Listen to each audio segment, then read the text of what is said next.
Hi, BookTube. Welcome to Jackie's Literary Corner. I am Jackie. So I thought it was about time I do an update since it's a new month. And I was feeling a little guilty that I hadn't filmed in a while. So I figured I'll go ahead and film for you guys and give you an update on how things are going. I might go to the Outpost Bookshop today. I'm thinking about it because, I'm off again for 3 days in a row, which is surprising. Knock on wood. I don't get called in because it's one of these things where it would probably be good if I go into work again because I've been off so many days since last week. And, for financial reasons, of course, it would be good. But at the same time, I like my days off. And it's kind of nice when I have multiple days off. Unfortunately, though, we can't always sync it with the times when we want to go visit family, because my mom has to go visit my grandma a lot, and she likes it when my dad and I come with her. So it's kind of hard to sync, though, have those long several days off to where we can go see her, with my mom. But that's okay. I mean, as long as I still go, I still try to go when I can and see her. But anyway, so I'm also I don't but since I'm off, I might go just to get out of the house, go do something. Stretch my legs a little bit. I mean, it hasn't been it's one of these things where I don't want to leave Murphy by himself either. And but at the same time, as I tell my mom, we can't be afraid to leave the house just because, as much as we love Murphy, you can't stay. There are going to be times when you want to go somewhere, and unfortunately, he can't come with us everywhere we go. So, I mean, not just work, but, we can't bring him to the store. I mean, although our store, people bring their dogs to our store, even though technically they're not supposed to. But most people, it's just the little dogs that keep on a blanket in the cart because they can't leave them at where they live. Although some of those people, I wonder if that's really the case, and some of them just don't want to leave their dogs at home because they're so attached to them. I hate when I get these stupid pop-ups. When I first turn on my computer, there's always a series of different things that pop up on my screen when I first turn on my computer. But yeah, but in most cases, we can't really bring our dog. And, and it's kind of gross, too. But like I said, apparently there are some people who will bring their dog. And I mean, I love dogs, so I gotta admit, even though it's really gross, and yes, I acknowledge it is very gross when people bring their hairy dogs with them, but they're so cute, like little children, furry children, and so I have mixed feelings, because on the one hand, again, I say it's gross, but they are so cute at the same time. But we don't, I mean, my mom, when she picks me up, when she's waiting in the car for me, Murphy's with her, and, that's about it. And, I mean, there are some stores you can, like, I think Lowe's Hardware, you can bring your dog in there. And I think it's just because it's not food, it's, it's wood, it's paint, it's metal, it's all the different, it's objects, it's not food that, so if there's hair on it, I guess it won't be as gross. But, so, but there are times when we want to go out to eat, or, go to a store, and so we can't bring him with us everywhere we go.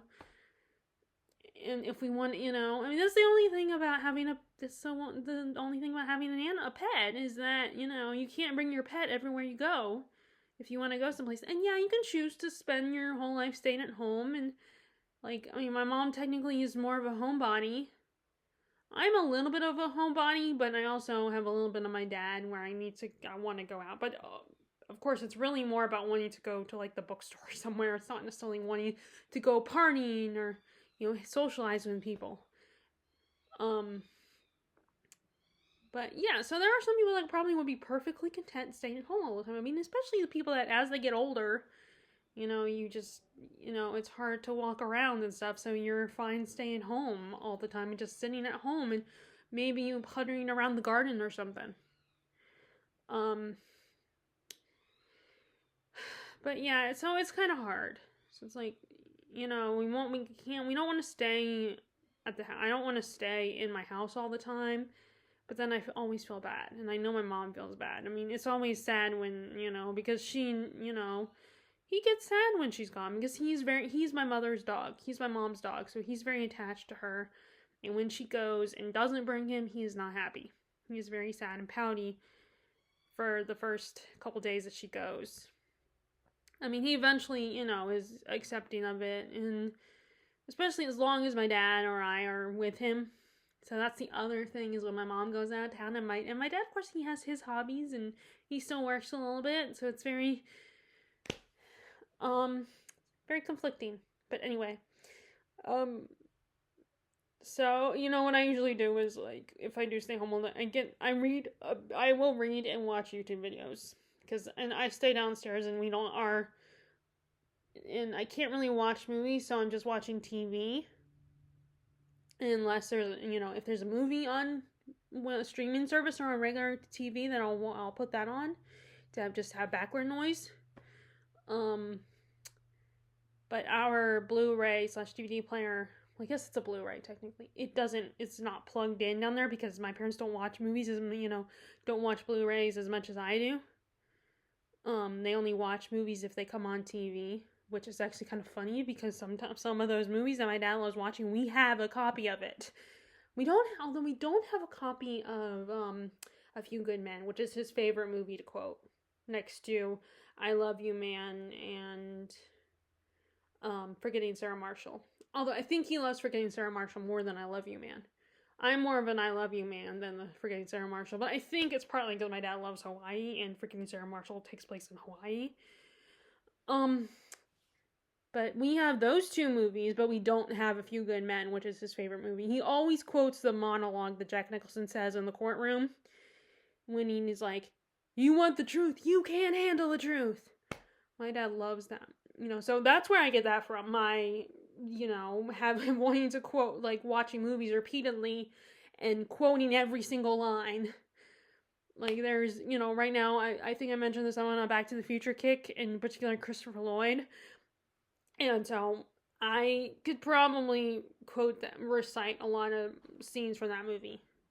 I mean, there are some movies that I'm better at than others, like Sound of Music is one of them that I'm really good at reciting the dialogue and all the scenes word for word. And it's funny, it's not even fantasy movies. Like, I love fantasy. Fantasy is my favorite genre. But it's not even the fantasy movies, except for Disney. Disney, which is oftentimes a fantasy story. Not always. Sometimes it does take place in the real world, and but yeah, I get that, being able to watch movies multiple times and then be able to quote them word for word from my dad. I'm pretty sure, because my mom doesn't care about it as much. She likes movies, but she's not like a hardcore, I'll watch them multiple times and quote every line word for word kind of person. But anyway, so let's actually talk to the main event, the reading.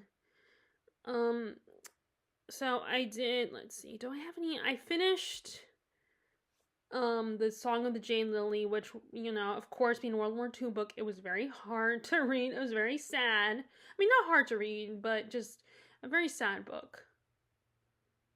And like, lots of tragedy, it was a kind of a bittersweet ending is all I'm gonna say.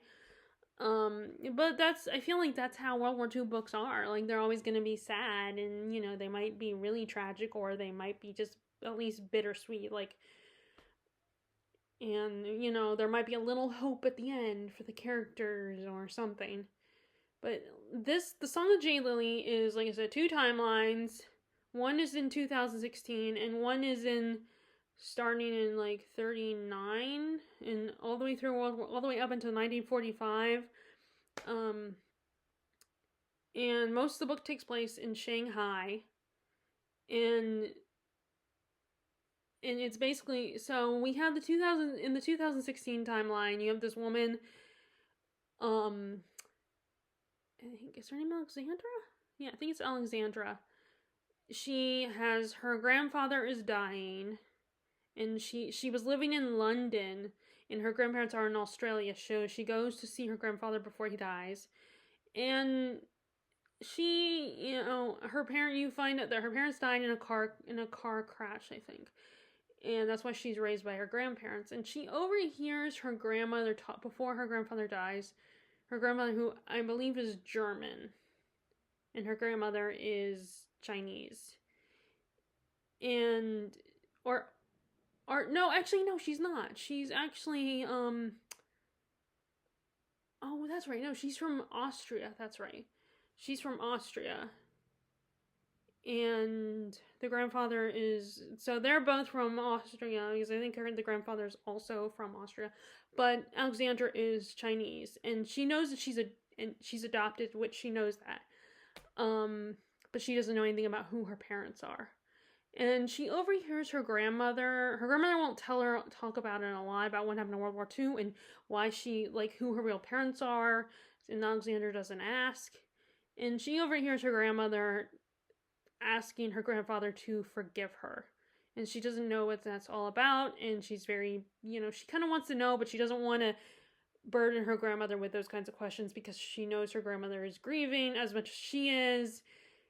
And she is already kind of struggling with leaving her grandmother behind, and she feels like, because she's going to take a trip to Shanghai. I don't know why, like, what was the original reason why she was going there, but she does go, and tries to figure out what happened, without having to ask her grandmother. She decides to figure out what happened to her grandmother during World War II, and who her biological parents were. Because, oh, sorry, no, rewind that. I meant her. She isn't adopted. It's her mother who was adopted. That's right. So it was the mom who was adopted. Her mom, Sophie. So she herself is not adopted. So her mom is Chinese. And she wants to find out why her mom was adopted, and what happened, although back in World War II, with her mom's family and everything, and so she starts to try to figure it all together. And she also gets help from this cute guy who is the nephew of the man who owns the place, where the apartment building where she is staying in Shanghai. And she's also, like, she just got off of a really bad relationship that they both were, as she puts it, broken people, and it just didn't work out between them. And she also is kind of struggling with her job, because, like, this new guy she meets kind of inspires her that maybe she doesn't want her job anymore, which has to do with numbers and businesses and all that. So it's like, and she wants a more fulfilling, creative job. And because, like, this new guy that she's met, that she's into, is a landscape architect, and he inspires her to try, maybe she wants to consider something different, something a little more creative, something more that she can be truly passionate about. So, of course, the other timeline is the World War II timeline, where we meet her grandmother when she was a young girl, a young teenager, and she and her parents and her grandmother's name Rami, by the way. Rami and her parents are forced to leave her brothers behind. And they learn from some friends that they could go to Shanghai for safety. And they wouldn't get, checked or anything. They would be a lot safer in Shanghai. Although that's not 100% true, as they soon learn when they get there, that it's not, nowhere is safe for Jews. And they are Jewish. And she makes friends with this one family, and the Ho family, and the dad owned the patriarch of the family. He owns a little shop that works with medicines, Chinese medicine, and he wants his son to be join him in the business when he's old enough. But he's into photography. And his daughter, who becomes friends with Rami, wants to be a singer and a performer. But of course, that would be not that's not the best job to have. It's not the most successful. It's financial wise, it's not the most reliable job to have. So it's basically about they're trying to survive. The other timeline is about them trying to survive and slowly revealing to us the story, Rami's story, and what happened during the war, and why, in the whole story with her daughter being adopted by her. And it's a very emotional story because it's World War II, so it's going to be emotional. And it's just, and I like great characters. um I don't know if I think I kind of liked Rami's story a little bit better. It was more harrowing, more emotional story. I mean, there was emotion, of course, in Alexandra's story because she was figuring this, learning all about this. And, of course, the romance between her and this other guy, this, I don't remember his name, was really sweet and cute and, probably really relatable for a lot of people. And it was kind of cool. And, of course, there's lots of talk about all the good food and exploring, they do a food tour in Shanghai, and it was, so I was definitely picturing the food and getting a little hungry, so, as I was reading it, so that's probably why I immediately was like, I gotta get some lunch. And it was so good. Christy Manning is the author, and I think she lives in Australia. Either London or Australia, which is funny because that's Kate Morton is basically, she lives partly in Australia, but I think she also lives in London. She might be from England and lives in Australia. And she also does 2 timeline storylines where someone is learning about the past, and the main character might be connected. So there are similarities to Kate Morton in that way. And Kate Morton also did do a World War II book. I think it was the Lake. Was it the Lake House that was World War II? I think. I don't remember which, but I know she did a World War II book, and I did read it. And I want to say it was the Lake House. But that might be that. It might not be that one. But anyway, so that was really good. I enjoyed that book, and I guess that's my first June. Or no, that was the book I read. I ended May with that book. That's right. So I did not finish it in June. I finished it right in May. It was the last book I read in May. I haven't finished anything yet. And I'm caught between the temptation to read something that's a little shorter just to get a book finished. And no, I don't mean like rush it, but just be able to have one finished before, because as soon as I always get anxious and I know it shouldn't be about that. It should be about the quality of what you're reading and what you're enjoying reading. But there is a part of me, but I'm not gonna lie, I do like the feeling. It feels relaxing and comforting when I do have a book finished, at least one book finished. Now it's just the month just started. It's like the fourth day of June. So I got plenty of time. I know that, but I can't, knowing that some of my current reads are a little bit longer. It might take a few weeks, a week or two to read them. I'm very, I do get a little anxious wanting to, have one finished and read before the end of the month. So I did start reading. Of course, it's kind of it might make me look bad if I admit that, but honestly, that's how I feel, and no, that does not mean I'm competing with anyone on BookTube. I'm competing with myself. But anyway, so I have this one. This was actually a Jen Jelinski. I still don't know if I'm saying her last name right. Was her recommendation for I can't remember. I guess it was a recommendation for when she talked about books that are Eastern European books, because this takes place in Hungary. And it's called The Door by Magda Sazmo, and I just realized that our main character's name is Magda and the author's name is Magda, so I guess it's a self-insert character, which is fine. To me, it doesn't, if an author does it, like, if an author does a soft insert, then I'm gonna roll my eyes probably. But I'm also not gonna, automatically assume that's gonna ruin the book. Or I'm not gonna, be like, of course they, because like Stephen King always puts writers in. One of his main characters is always a writer.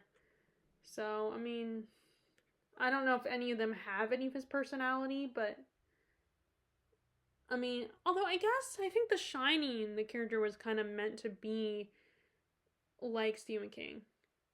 Because, I think people talk about that when they talk about the Stanley Kubrick adaptation. And, how, because King famously did not love the Stanley Kubrick adaptation. And they think in the way, like, Jack Torrance was portrayed in that one, like, he's supposed to start out as just an average, nice, decent guy that gets slowly goes mad while he's living in this hotel. In that he is capable of that, of going mad, and he's had issues where he's lost his temper, but he's someone that really wants to change and be a better person. And, I think Stephen King was kind of doing a self-insert there with Jack's character, and Jack in the movie, played by Jack Nicholson, is already kind of a jerk in the movie. And not a likable guy. So I think Stephen King did not really like that because, that was one of the reasons. But anyway, so this is a book about these two women who, like, our main character, Magda, the character, is a writer living with her husband. They end up hiring this new housekeeper, this woman, Emirates. They are told that she's really good at her job, but she kind of makes her own rules. She comes when she wants to. She's keeps to herself, doesn't really interact with the family. In fact, I read a little bit last night where the woman, Magda's husband, gets really sick, and she doesn't even tell Emirates about it because Emirates doesn't seem to show any concern, any interest in the family when she comes. She doesn't even tell her about it. But then, funny enough, when she comes back, Emirates is kind of angry and hurt that she didn't tell her about it. And she immediately went to taking care of Magda. Gives her something to make her feel better, a drink to make her feel better, and, she respects her when she says, I need you to leave me alone and give me space. And, Magda thinks that when she snapped at her about that Emirates left, and that she was never going to see her again, but she still is there and still takes care of her. And from the back description, I'm guessing it's going to go in direction. They're going to have this weird they're going to become close friends, but it's still going to be a bit of an odd dynamic. And there's something intriguing. There's like a mystery to Emirates. Like, you don't know a lot about her, and she's kind of an intimidating figure. Because there's so much mystery with her, and she just, like I said, keeps to herself. And is very, reserved and very, almost cold. But yeah, I tried to read a little bit last night, but then I fell asleep and didn't even finish the chapter. And as soon as I found a stopping place, I was like, I'm out. Like, I'm too tired. I'm falling asleep. Which I was falling asleep in my chair at my desk anyway, so... Like, I just stayed, and, I only stayed up an extra hour because I was watching a movie. I wanted to get started on the movie and at least watch half of the movie. And actually, it was Back to the Future, by the way, because I decided to watch all 3 movies again, for the 3rd time. And, but yeah, so I'm intrigued. I haven't got very far. I've only read 2 chapters. I haven't even finished the 2nd chapter. I think it's chapter 2. But yeah, this dynamic is very intriguing, and yeah, let's see. Okay, well, I mean, I don't know, because they don't have chapter numbers. They just have titles on each chapter. Like, the next chapter will be Viola. And this chapter is all about,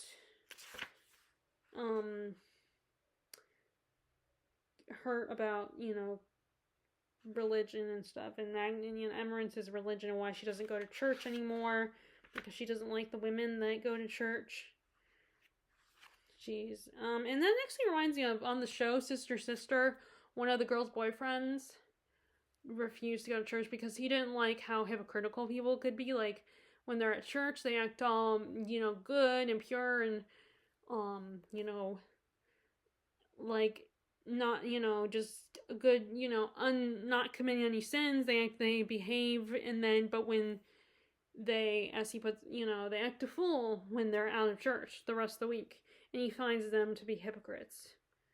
And it's basically the episode about is, I can't remember which of the girls it is that dates him, but the one girl ends up kind of like trying to change his mind and say what the importance of going to church is and how meaningful it can be for people and how much influence it can have and how it can make you feel good and better about your life. Which that's just what happens I'm not trying to like convert anyone or anything. That's just what happens in the episode. And it kind of reminded me of that episode, that little moment where you find out why Emerence doesn't go to church. And she, worships in her own way. So of course I'm going to try to read a little bit more today of this. So the other two books I'm reading, and I am reading some of the folktales in this one. So the first set of folktales seem to kind of connect to this one family in this world. Like, like the first one is about this woman who, she's betrothed to someone else that she doesn't love. And she hears that he's a scary person and not handsome. And so she tries to run away and then runs into someone else, some other dude. And they fall in love, and the two guys have to fight, or like, get into a battle and fight for her, and she's not interested in the one guy, so, but then, and then the other two are about their child. The child with the one that she picks. And it's weird because, like, they have two different stories about a different, child with their child, but the child has a different name in the two story. In one story, it has another name in another story. But it kind of is like he gets a wife, and she has the same name. It's just how he meets the wife that's a little, is a little different. But it's the same woman because she has the same name and everything. And so I don't know if it's like a different version of the same story. I was very confused about that. And then there's one story where I don't know the names, how to say the names, because like I said, I don't speak Tagalog or any of the other languages of the Philippines, so I don't know how to pronounce these words. And the names. So the guy that the princess ends up marrying, him and his wife are planting sugar cane, and I think she's a star. The star takes human form and comes to eat the sugar cane and really likes it, so she decides to take the guy with her to the heavens, and is like, you have to marry me and stay here forever. And and he does, because he's afraid for his family, what this star will do to his family, and so he agrees and stays with her, but he's also very scared for her. And then finally, he decides to sneak away and go to see her and his first wife, his original wife. And then the star woman gets mad and is all like, but it does work out in the end, because like, he gets there, he's able to persuade to let him once, because he misses his family. He at least misses his son. So she's like, all right, fine. You can go down there for a little bit, for like a day, and then you got to come back and be with me.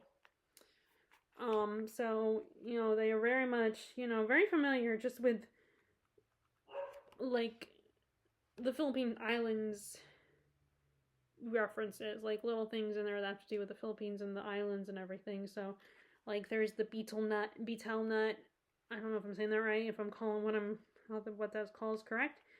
And of course there's obviously the names but but yeah, it feels like a traditional fairy tale, or folk tale. It just has like folk tales and fairy tales. They all have a similar vibe to them, a similar feeling. Like they're very simple. They're all about moral lessons, but there's always weird things going on, and people in decisions that you're like they have to do things that's like it's crazy. Like he had to stay with this star woman for his most of his life, and yet he had a family. He had a son and a wife. Like only in folk tales would something like that crazy like that happen. But here it is. I wish I knew. I wish I knew how to pronounce some of these. I mean, I feel like I would need to take these to my next time I get the opportunity to go to my grandma. Bring this book with me and ask her to pronounce these words because I don't know them. But anyway, so the two books that I know are going to take me a little more time to read that I'm currently reading are I came back to The Savage Detectives by Robert Bolaño. I remember I told you that the Life on Books channel is kind of like when I first bought this book, sometime after I bought this book, one of the guys on Life on Books channel was talking about this Andy, and he's a big fan of Bolaño, and it was like I said, pure coincidence because I bought this book before I started watching that channel. And he mentioned the book, and I got really excited. I was like, oh, I just bought that book. So I started reading it. I started to read it, but then I put it down for a little while. And I think the problem was I was reading it in the car on the way to my grandma's. So my brain was really tired. And of course, because when we go on long road trips, whether it's to my sister's or my grandma's, I'm not going to drink coffee before we go. Because that's going to make me go pee, and then we're going to have to stop. So I try not to drink coffee before we go. Especially if we're going, like, if we're there in the morning, if we're not leaving until the afternoon. Like, that's what happens when we come back, is a lot of times we don't leave until the afternoon because my mom wants to help my grandma clean up her house after we've been there, and, so we eat breakfast with her, and she's, sadly she's very lonely, and, because we live so far away from her, we can't visit her as often as she would probably like us to. And my mom's brothers, they have their lives, their own stuff to do. I mean, my grandma's oldest son, my uncle, does go to visit her every day. But he stays for a few hours, I think, and then has to get back to his own home. And so, but I think my grandma's very lonely. So we try to go visit her when we can. And we'll stay through the morning while my mom helps kind of clean up the house. And I eat breakfast, and I'll eat coffee. I'll drink coffee then because I figure I might be okay and won't have to go pee right away as soon as we get in the car. Although I do go pee like 3 or 4 times before we go just to make sure. And I try to go right before we are getting ready to get in the car. But because of that and my bad habit of going to bed, I'm unable to go to bed a decent hour. Like, I'm tired on those road trips, so I can't concentrate. So it's like, when I was reading this the first time, my first attempt, I just couldn't concentrate once I'm reading. So I took a break from it, but now I've come back to it and I've made some progress on it. And so I think I talked about this one already last time I did an update where, talked about our main character, who, let me see if I can find his name this time, because that's why I remember talking about this book, because I could not find his name. Where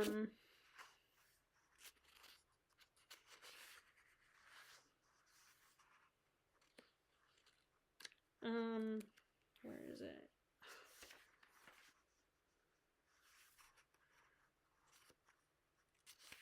What is his name?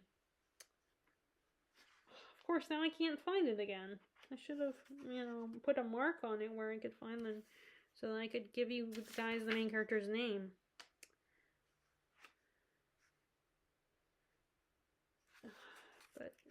So our main guy, he's been hanging out with these two sisters, Maria and Angelica, due to one of his friends Pancho inviting him to, because he likes Angelica and wants to have a reason to, hook up with her. But then our main guy starts to like hanging out with Maria. He really enjoys her company, and, they hook up at one point. But then he learns from other people, like Pancho's other friends, that Maria might not be such a little flower of a girl, and that.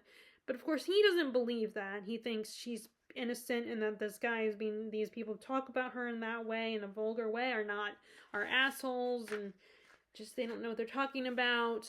He refuses to believe it. So I'm like, which leaves me wondering, is that the case? Is she really not such an innocent little flower? Maybe I think he just doesn't want to believe it. Doesn't want to believe that she's would be that kind of person that's into really kinky stuff. That she's not such an innocent girl, not such a little innocent virginal flower.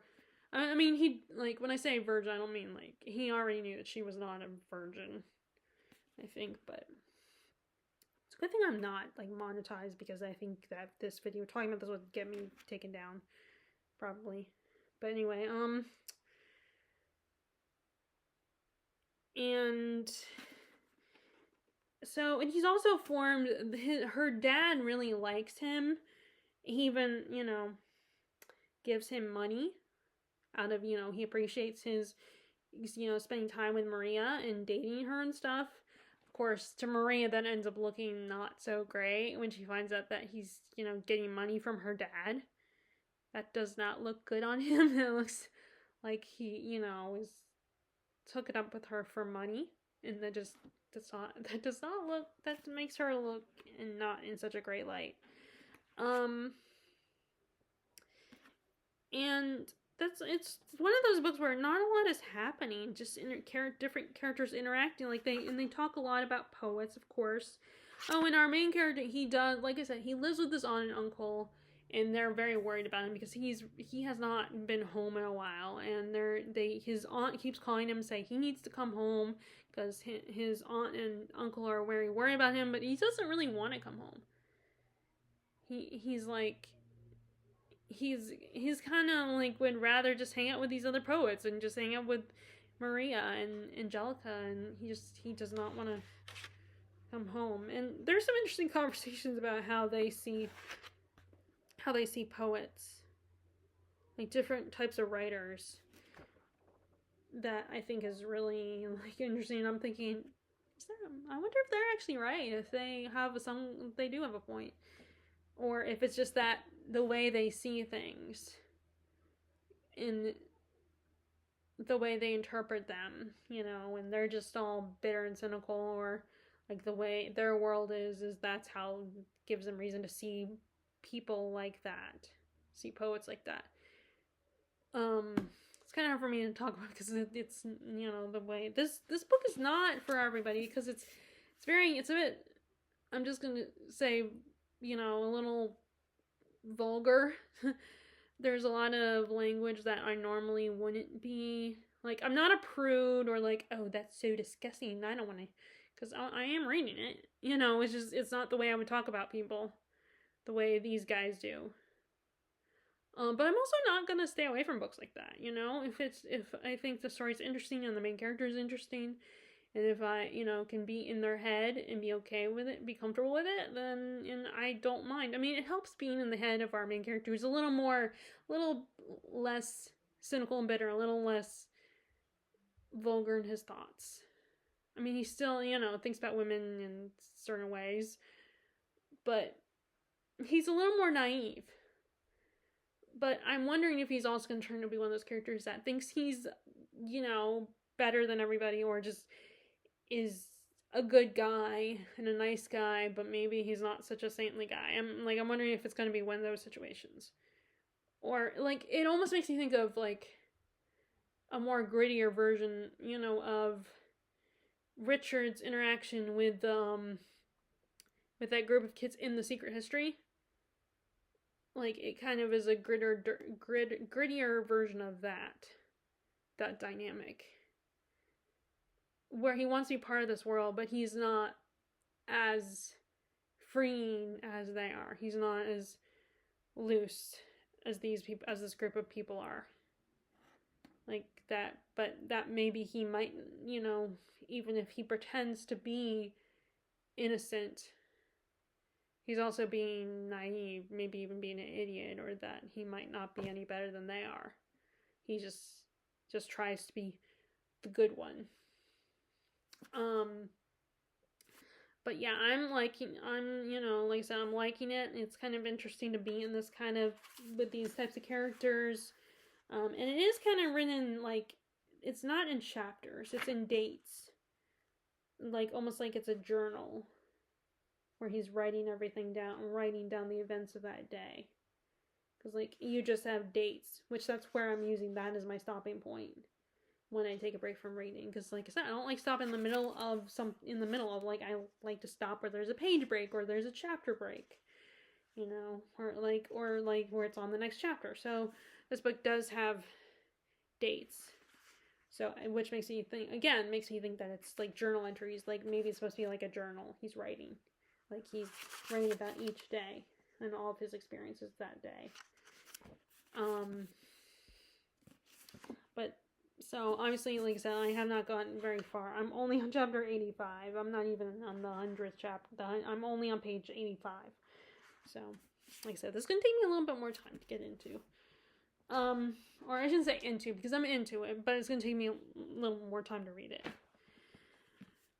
And then the other book is, I'm still continuing my reread of the Farseer trilogy, and of course, Larissa is finally reading this series, and she's trying to actually go the path of reading each book in the, with, that are Fitz books.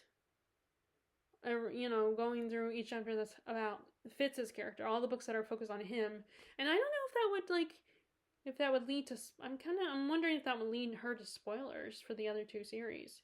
Because a lot of people say, once you're done with the Farseer, you should read the the Life Ship Trader series. And then you can read the next series that's about Fitz.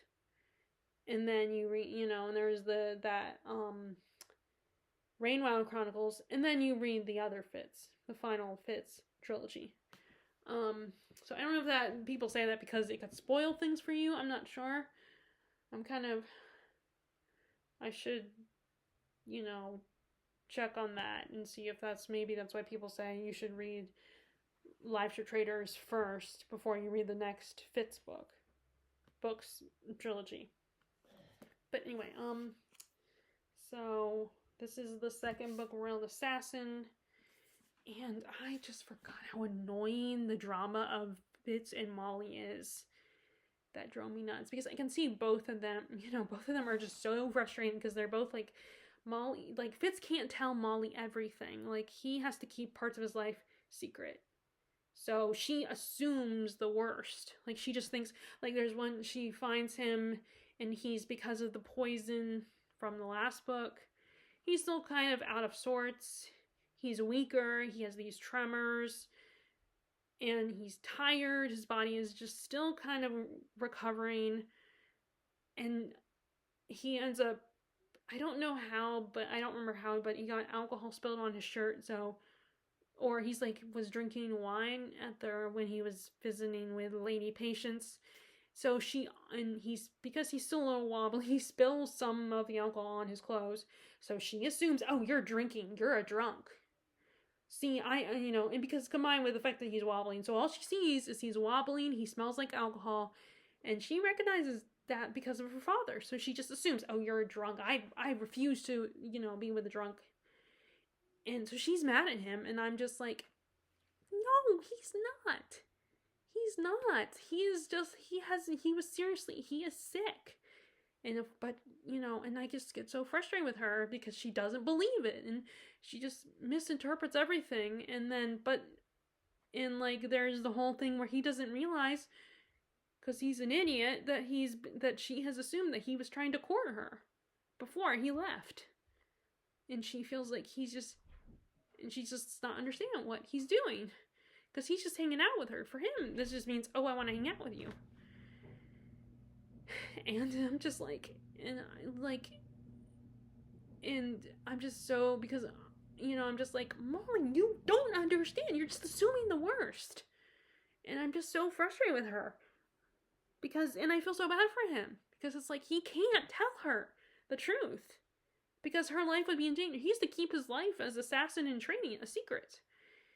And he can't exactly explain to her that, and she wouldn't believe him. She just automatically dismisses. She doesn't believe him. And I'm just so frustrated with her and everything. But at the same time, I get frustrated with him too. Because one, he keeps trying because he's so hurt and angry and wants her to know the truth and wants to prove to her that he's not a drunk. But she refuses to see him. And now Lady Patience gives her a job to protect her reputation. Because of course Lady Patience doesn't know everything. And she just assumes that Fitz was trying to court her. So, you could have potentially ruined this girl's reputation. So unfortunately, that's how it looks. And, so she gives her a job to protect her. So she's working, at the palace. That's how they ran into each other. And he's desperate to try to tell her. But of course, Lady Patience has a point where, unfortunately, her reputation still has the potential to be ruined because people have seen them together. So he's like, I want to see her. I got to go see her. But everyone keeps stopping him to, no, this is not appropriate. You just have to keep your distance from her. And of course, he's being a whiny little baby and about it, and just like, I think I have mixed feelings, because on the one hand, I think he is valid in his frustration and being a little whiny, but on the other hand, I do think he's a bit of a baby about it. And everyone's telling him, you gotta be a man, and he's just so, now, of course, after talking to Burke, he's finally starting to be like, okay, I gotta be a man about this. I gotta prove to her without trying to give into temptation and go see her. Because she'll see, it's true. She will notice, she'll be paying attention to him. She'll watch, she'll observe him. She'll see him even if he can't see her. I'm so frustrated with both the two of them. It just drives me crazy. Just like, oh my god, you two. And I don't even, it was almost, I remember it being a relief when, he left at the end of the and, what happens at the end of the book between them is probably the best thing for them, is all I'm gonna say, is that what happened at the final book, the third book, is probably what was best. But I don't know what's gonna happen later on in the other two series with them, if Molly's gonna come back into the picture. But oh my god, I just don't even want them together. Because they were so annoying and so frustrating. It's like, you guys just are not meant to be. I know you're brokenhearted about it, but it's not working clearly because he can't share his life with her. And then Lady Patience, oh my god, I feel bad for this woman. But at the same time, she is so, nosy and into his business. And of course, she doesn't know everything. And that's the problem here, is that Fitz can't tell anyone anything. I mean, some people know more about his life than others. I think Shay knows everything, basically, about Fitz's life. He's the only one who probably knows everything. So that's probably why his relationship with Shay is a little bit easier. Because at least Shay knows everything about his life. But, and of course, Shay tells him what he doesn't want to hear a lot of times. But yeah, he knows, he can tell him, he can talk to, he still talks to Burke, of course, about things, but there's only so much he can tell Burke. Or Burrich. I don't know how to say that guy's name. I never knew how to say it. If it's Burke, I was saying Burke the first time I read it, but it might be Burrich. And it's just, that's what got me frustrated with his relationship with Burrich, because the man, the stable master, he couldn't tell him everything, so he was very hard on Fitz. And then the whole thing about the wit and everything, and on the one hand, I get Burrich's fear of the wit and thinking that Fitz could be more beast than man and lose his humanity, but at the same time, I think he's being a little hard on him and being casting him out and ignoring and abandoning Fitz, because he's like, you're not listening to me, so I'm gonna punish you by freezing you out. To me, that kind of pissed me off. Because it's he is a kid who is lonely. He's a bastard, so everyone judges him for that. And he can't control that. He cannot control how his biological father acts. He cannot control the fact that he was born a bastard, that he wasn't born, like, by the queen. He cannot control that. He was a baby. He was just happened to be born. He has no power over that. On top of that, he's a teenage boy who doesn't have any friends except for the kids in town, and he can't tell them who he is. And the one girl that he likes, he can't tell her everything. And all she knows is that he's a liar. That's the other thing. Like, Molly thinks he's a liar because she finds out that he is a bastard. That he's the prince's bastard son. So she's pretty pissed that he lied to her. And on the one hand, I get that he lied to her, but he can't tell her. He has to lie. He has no choice. What is he going to tell her? He can't, because if he tells her the truth, then either she won't believe him, even if she does believe him, she'll get dragged into all this mess, and he has to live secretly, because he's being trained as an assassin. No one can know about his life, and it will put her life in danger. So he can't tell her anything, and it's so frustrating, because he can't tell her, but you also can't blame Molly for being pissed. Because all she knows is that he lied to her. She's only going by what she sees. So it's really, like I said, it's really hard to read the Fitz and Molly drama. It's so frustrating. Because there was so much hope for them. There was hope for them, but then it keeps, there's a slither of hope, and then everything falls apart again. He gives her a reason to be mad at him, and, oh, yep, I do have something on my elbow. But, like, I think, so he's a 50-year-old boy. Like I said, he's lonely. He can't really be as close as he would like to the other village kids. So he's constantly reminded by Regal and everyone else, and he's being trained to kill people, assassinate people. And his only companions are the animals. And, and Shane and Burke are adults, so, that doesn't always... I think you can, obviously you can be friends with an older person. You can look up to them, and, of course, nowadays everyone's constantly worried about, that older person might have bad ideas, for you, bad intentions, but, so, yeah, you could be friends with an older person, and it be perfectly normal and rational and safe and everything, and not inappropriate,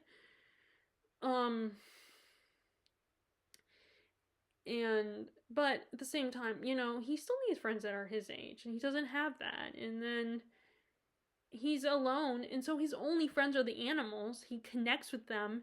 He feels a strong love and bond for them that he cannot control. Like, no matter how many times Burke tells him to control it.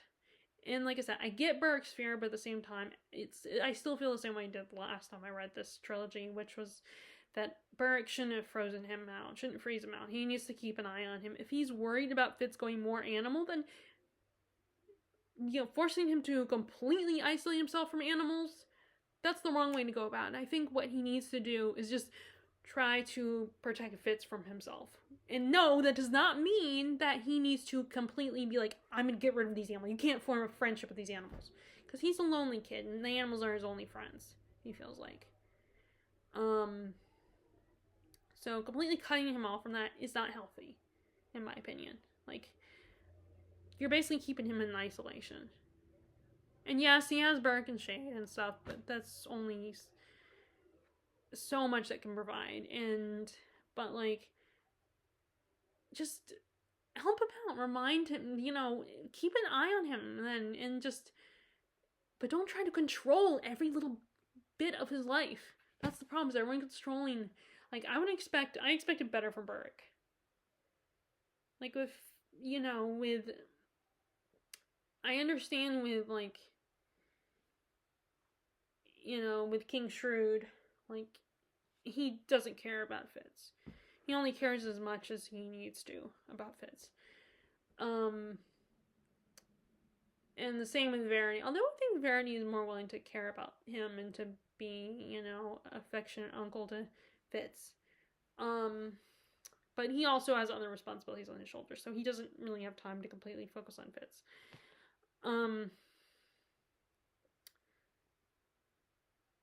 But yeah, it's really frustrating, and it's so hard to read, seeing Fitz struggle, and on the one hand, yes, I can see why he's annoying for other people, but on the other hand, I feel like it's not his fault entirely. Like, he's in a crappy situation and he's, you know, very hormonal and frustrated, emotional, and it's like just, you know, it's not a good situation for him to be in. Um, but anyway, but I love Robin Hobb's writing style. I mean, you know, it's very immersive, very easy to read. It's not super flowery, but it is detailed enough to really get you into the story. I don't know how to describe it, but anyway. So that's how my reading is going. That's my long rambling rant about my reading and other stuff. So, I still have to get to, I don't know if I'm going to get to Ghost Writer or not, but that's one of the books for the Goodreads challenge that they're doing. So I don't know if I mean, it's not a super long book, but like I'm, you know, but I might get to it because, you know, like I said, I kind of think like the idea of those Goodreads challenges are kind of fun. Like, you know, and I get that people don't want to, maybe I don't want to read that book that, you know, that Amazon and Goodreads are promoting, blah, blah, blah. And I get that. You know, this, you know, you don't like, you want to be able to read what you want to read. And it's like, you know, that at the end of the day, it's capitalism at its best and they're just trying to sell books and they don't really care if you, it's all popularity contest, but I don't know how it can not be a popularity contest anyway.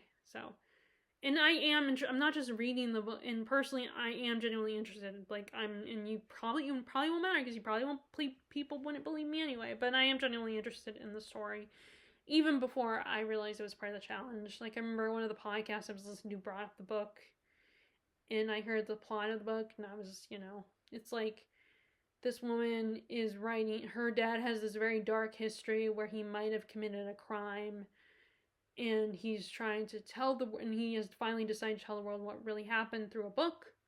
So our main character you know, is given the opportunity to be a ghostwriter, just someone who writes a book for someone. Like, it's their story, but they want someone else to do the actual act of the writing. And she is hired to be a ghostwriter for her dad. And it's kind of awkward and uncomfortable. Like, she probably has not spoken to her dad in years. And he's telling a story about this horrific event in his family history, in his life. So I was generally, and I am generally interested in, you know. So it's not just that, oh, this is one of the, I can get this special award from Goodreads and, you know, this is a popular book. It's like, no, I do generally want to read this book. I just don't know when. I don't know if I'll get to it for this month or not, because, you know, it is one of the books on one of the Goodreads challenges. So I might read it for that, to get the little award that's basically a bookmark image on your Goodreads account. So it's not anything like a physical. It just kind of gives you a thrill of like, ooh, I won this little alkaloid via Goodreads. This is so much fun. I mean, I know it's not fun. No, you know, but yeah. So but either way, I'm not, like I said, if make anyone feel better that judges people for wanting to participate in the Goodreads awards, you know, Goodreads Challenge Awards thingy. I'm not I don't know, I'm not, you know, pushing it. I'm like, I might feel motivated to read it. I might not, but we will see. Either way, I do want to read it, so maybe I'll read it at some point this summer. Anyway, okay, so, are any of you, like, interested in the Goodreads Challenge books? Like, I know a lot of people are, like, rolling their eyes at it and everything, and just, you know, Goodreads trying to sell books, you know, because they're connected to Amazon, it's made by Amazon. I know people take issue with Amazon. But are any of you subscribed to me doing any of the books? If not, that's, you know, I get it, like I said. But I'm doing it half-heartedly. Like, I think it's personally fun. But or have you read any of the other books? Like, are you familiar with The Door? Or, you know, The Savage Detectives? Or maybe have you read, you know, Robin Hobb's books? I would love to know. And I will talk to you all later. All right, bye.